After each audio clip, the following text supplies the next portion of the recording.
Hi students, welcome to the video on the additive and subtractive method.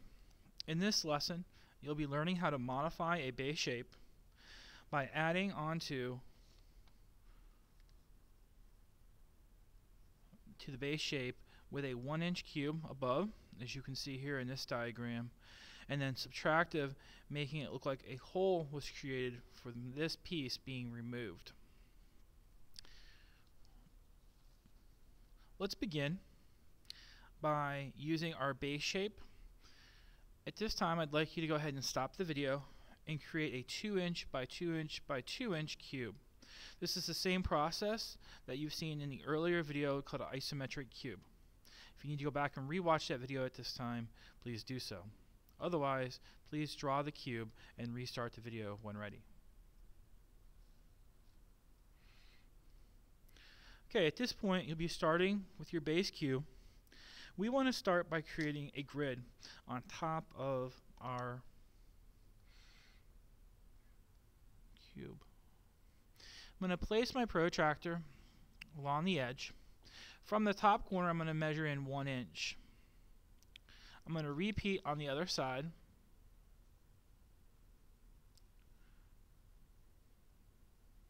And make my mark.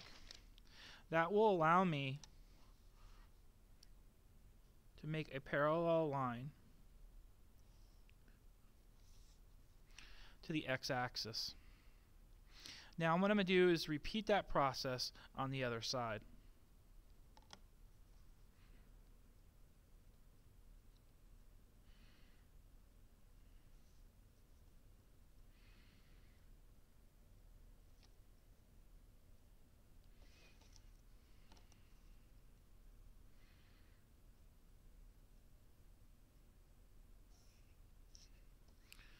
This has created a grid pattern on top of my base cube that allows me to now start to build my shape.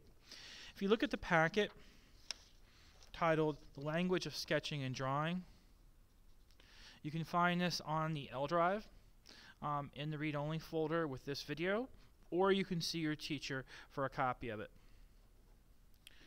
By opening it up and looking at step E, you can see what we've done is that we've created these lines here.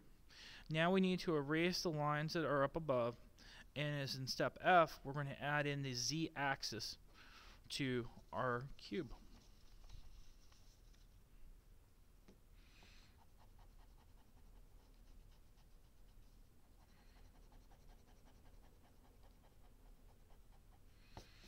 So you can see I've removed the lines back here, and now I've prepared the area to add the z-axis.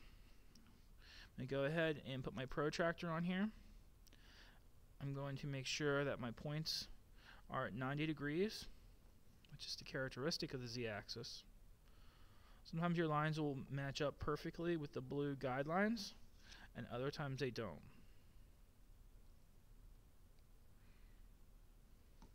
Now all I'm going to do is line up the straight edge of my protractor and draw a 1-inch line.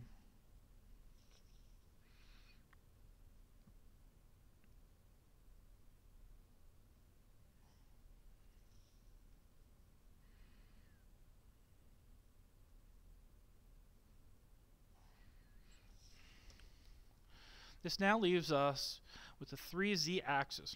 From here the process is just the same as we've done with the bigger base shape.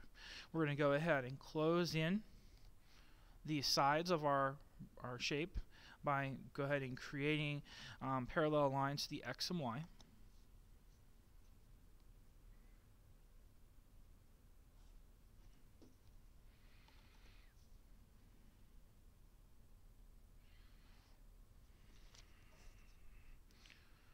And now we're going to go ahead and finish the top off.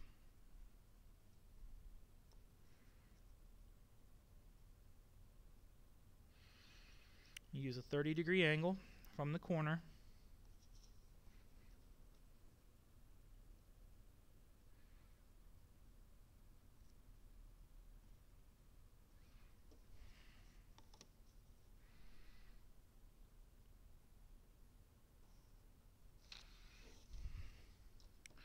and you'll see that we have added in a 1-inch cube to the top of our base shape.